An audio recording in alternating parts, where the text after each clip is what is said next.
कर्ण को अर्जुन ने नहीं कुंती ने मारा था। दोस्तों, यह खौफनाक सच जानकर युधिष्ठिर के पैरों तले जमीन खिसक गई। क्या आप जानते हैं, कुरुक्षेत्र की उस रक्त रंजित मिट्टी पर जब सूर्यपुत्र कर्ण का प्राणहीन शरीर गिरा तो उसे मारने वाला वह अंजलि बाण नहीं था जो अर्जुन के अजेय गांडीव से छूटा था। नहीं, उस महान योद्धा को अर्जुन ने नहीं बल्कि स्वयं उनकी माता, जन्मदाता माता कुंती ने मारा था।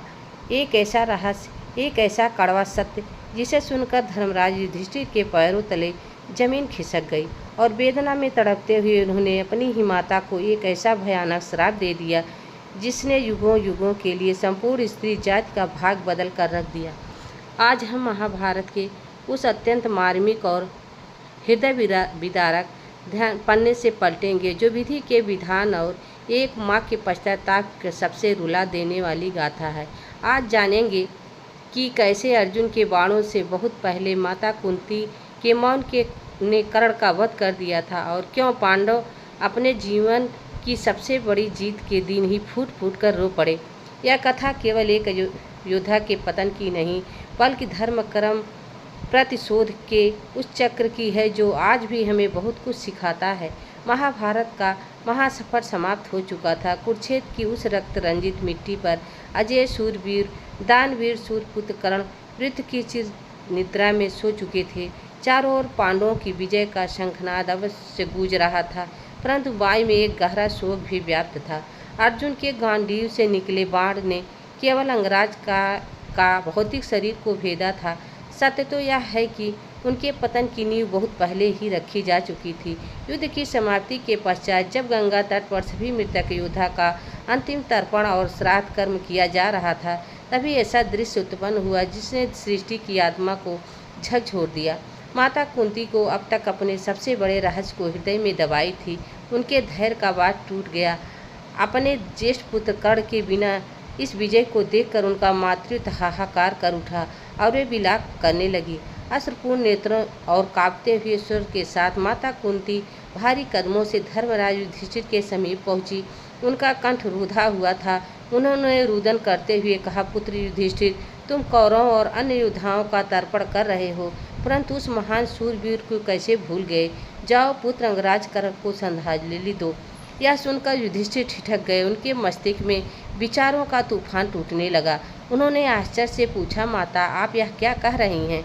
हम उस शूद्रपुत्र कर्ण का तर्पण कैसे करें, क्यों करें, जिसने आजीवन दुर्योधन का साथ देकर हमसे शत्रुता निभाई, जिसने हमारे प्रिय अभिमन्यु के वध में मुख्य भूमिका निभाई। एक परम शत्रु का श्रद्धांजलि हम पांडवों की धर्म के आधार पर करें। उस समय धर्मराज जी बिल्कुल नहीं जानते थे कि उनका यह प्रश्न विधि के विधान का सबसे क्रूर पन्ना पलटने वाला है। युधिष्ठिर के कठोर वचन सुनकर माता कुंती के हृदय में मानो टुकड़े टुकड़े हो गए। अपने आंसुओं को रोकते हुए एक गहरे और कांपते हुए स्वर में उन्होंने उस महासत्य पर से पर्दा उठाया जिसने इतिहास की दिशा ही बदल दी। उन्होंने, नहीं युधिष्ठिर, यह कोई सूतपुत्र नहीं था। अंगराज कर्ण तुम्हारा शत्रु नहीं बल्कि तुम्हारा अपना ज्येष्ठ भ्राता है। वह मेरा प्रथम पुत्र था जिसे मैं कुंवारी अवस्था में भगवान सूर्यदेव के वरदान स्वरूप प्राप्त किया था। वह शब्द पांडवों के लिए किसी वज्रपात के समान थे। कुंती ने विलाप करते हुए आगे कहा, लोकलाज के भय से मैंने अपनी उसी पुत्र को नदी में निर्दयी धारा में प्रवाहित कर दिया था। तुम्हारा सबसे बड़ा भाई इस सृष्टि का सबसे महान दानवीर अद्वितीय योद्धा कर्ण ही था। यह सुनकर पांचों पांडवों के पैरों तले जमीन खिसक गई। माता कुंती के मुख से यह सत्य सुनते ही धर्मराज युधिष्ठिर धर्म से भूमि पर गिर पड़े। उनके मस्तिष्क में भयंकर कोलाहल मच गया। जिस राज सिंहासन के लिए उन्होंने कुरुक्षेत्र की भूख को रक्त से लाल कर दिया, वह उनके ही ज्येष्ठ भ्राता का अधिकार था। दूसरी ओर सबसे धनुधर होने का दम भरने वाले अर्जुन की भुजाएं कांपने लगी। उन्हें स्मरण हो आया वह क्षण जब निहत्थे कर्ण अपने रक्त का पहिया निकाल रहे थे और अर्जुन ने धर्म के नाम पर पीठ पीछे से उन पर वार चला दिया था। अर्जुन को अपना ही गांडीव अब पाप का भागी प्रतीत होने लगा था। पांडवों का यह आभास हो गया कि यह उनकी विजय नहीं बल्कि विधि के विधान की सबसे बड़ी क्रूर पराजय थी।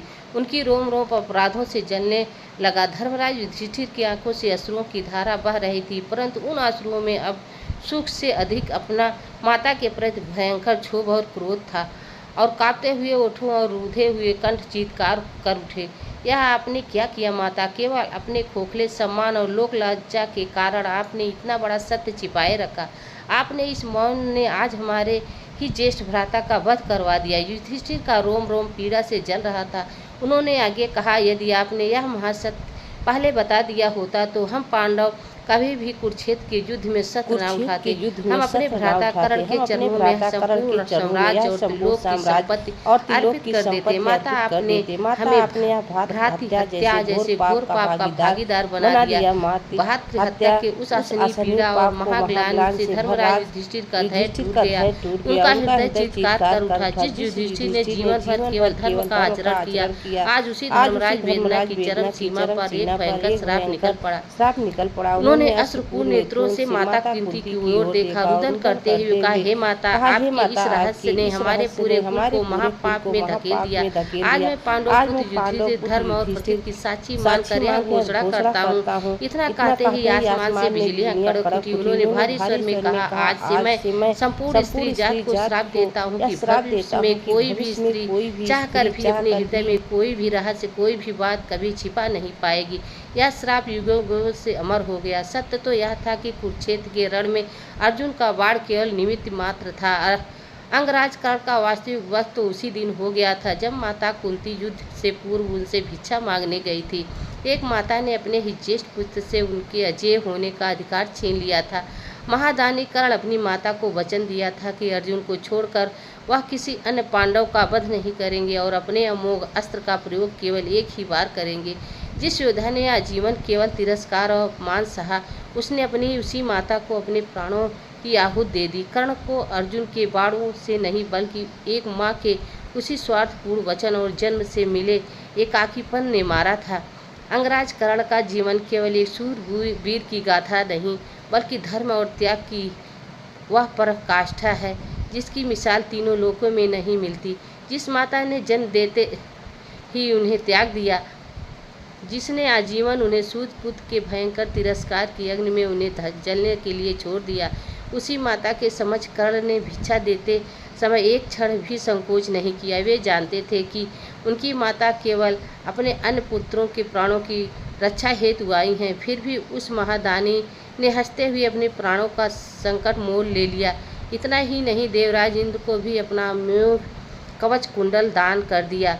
कर्ण ने यह सिद्ध कर दिया कि एक योद्धा की वास्तविक पहचान उसके जन्म और कुल से नहीं बल्कि उसके निस्वार्थ कर्म और सर्वस्व त्याग से होती है। पश्चाताप की यज्ञ में जलते हुए धर्मराज युधिष्ठिर ने अपने संस्कारों का उत्तरदायित्व स्वयं अपने कंधों पर लिया। जिस महान योद्धा को आजीवन सूत पुत्र कहकर अपमानित किया गया, मृत्यु के पश्चात उसे एक क्षत्रिय, एक चक्रवर्ती सम्राट और पांडवों के ज्येष्ठ भ्राता का पूर्ण राजकीय और वैदिक सम्मान प्राप्त हुआ। गंगा के पवित्र तट पर चंदन की भव्य चिता सजाई गई, जहाँ युधिष्ठिर ने अश्रुपूर्ण नेत्रों और कांपते हाथों से उस अजय शूरवीर को मुखाग्नि दी तो उपस्थित सभी दिशाएं मानो रो पड़ी। स्वयं वासुदेव श्री कृष्ण की आंखें भी सजल हो उठी। यह हृदय विदारक दृश्य विधि के विधान का उस कठोर प्रयास का साक्षी था जहाँ जीवन भर जिस भ्राता के स्नेह के लिए पांडव तरसते रहे, उन्हें केवल उनकी चिता भस्म के ही रूप प्राप्त हुआ। गंगा की पावन धाराओं में जब अंगराज कर्ण की अस्थियां विसर्जित हुई तो मानो संपूर्ण कुरुक्षेत्र का कोलाहल एक गहरे शून्य मौन में परिवर्तित हो गया था। पांडवों ने हस्तिनापुर का राज सिंहासन तो अवश्य जीत लिया था, परंतु वह मुकुट सदैव हमें अपने ज्येष्ठ भ्राता के रक्त से रंजित ही प्रतीत होने वाला था।